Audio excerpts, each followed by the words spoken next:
Good morning, Bush Elementary School. This is Mrs. Benson with your daily announcements. Please stand for the Pledge of Allegiance. I pledge allegiance to the flag of the United States of America and to the republic for which it stands, one nation, under God, indivisible, with liberty and justice for all. Now we're going to say the Bush School Pledge. As a twister, I am respectful, I am responsible, I am peaceful. Thank you. Today is Thursday, March 25th. It is a D-Day. For lunch today, we've got ham and cheese sandwich, celery sticks, applesauce cup, and milk. And for breakfast, you'll be receiving a fudge Pop-Tart, grape juice, and milk. You'll also be receiving your Friday meals, which include a PB&J sandwich, carrot sticks, orange craisins, and milk, as well as Cinnamon Toast Crunch cereal, grape juice, and milk. We have no birthdays to celebrate today, and one shout out from Mr. Gustafson. This shout out from Mr. Gustafson goes to Ben Jewell. He has been on point in Mr. G's class for 5 days in a row. He has been respectful, responsible, and peaceful and has given best effort on assignments. Another shout out from Mr. Gustafson goes to the rest of the morning class. They've been so supportive of each other and giving great effort.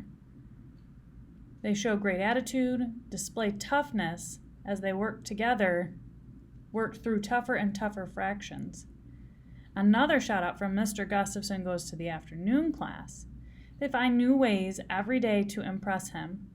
They have a great attitude in the classroom, show great effort on every assignment, and show great mental toughness when learning new concepts dealing with fractions. Excellent shout outs to Mr. G's class. Well, today is Throwback Thursday. The following image was our last week's Throwback Thursday staff member, and if you guessed Mrs. Hockenberry, you guessed correct. Today's Throwback Thursday staff member is being displayed right here on the screen. Some fun facts. This Throwback Thursday staff member lived in Belle Plaine, Kansas, and attended Belle Plaine Elementary School. This is their first grade school picture. Can you guess who this staff member is? They will be revealed on next week's announcements. As always, we are looking for shout-outs for students who are being respectful, responsible, and peaceful.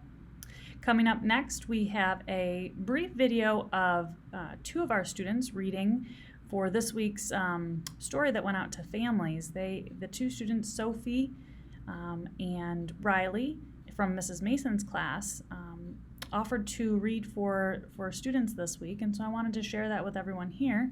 It was sent out to families last night as well. So big shout out to Riley and Sophie for being brave and reading to all the students here at Bush Elementary School. Have a great day. Hi, my name's Sophie and my name is Riley. Today we're going to read Where the Wild Things Are. The night Max wore his wool suit and made himself one up and another.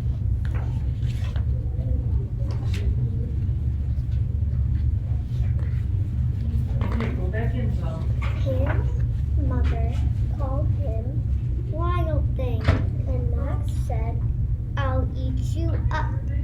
So he was sent to bed without eating anything. That very night, in Max's den, a forest grew and grew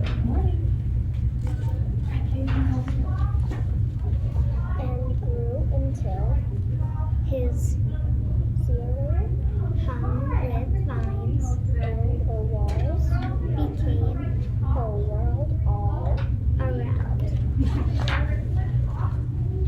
And when he came to the place where the wild things are, they roared their terrible, and an ocean tumbled.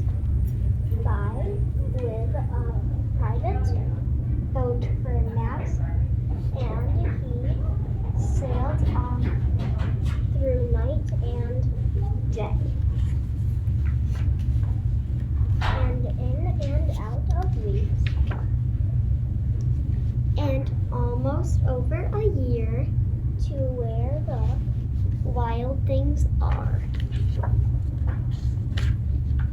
And when he came to the place where the wild things are, they roared their terrible roars and grinded their terrible teeth and rolled their terrible eyes and showed their terrible claws, till Max said, "Be still," and tamed them with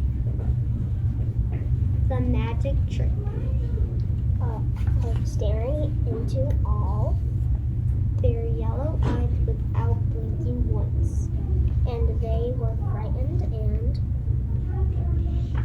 and called him the most vile thing of all, and made him king of all wild things. And now cried Max, "Let the wild thing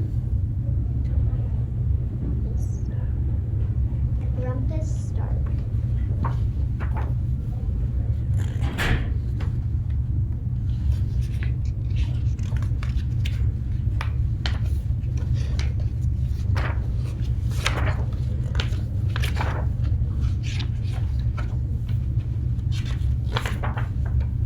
"Now stop," Max said, and sent the wild things off to bed without their supper. And Max, the king of all wild things, was lonely and wanted to be where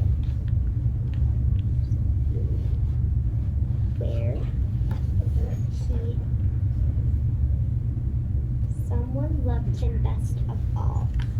Then all around, from far away, across the world, he smelled some good things to eat. So he gave up being king of where the wild things are. But the wild things cried, "Oh, please don't go. We'll eat you up. We love you so." And Max said no. The wild things roared their terrible roars and grinded their terrible teeth and rolled their terrible eyes and showed their terrible claws. But Max stepped into his private boat and waved goodbye, and sailed back over a year and in and out of weeks and through a day, and into the night of his very own room, where he found his supper waiting for him. And it was still hot.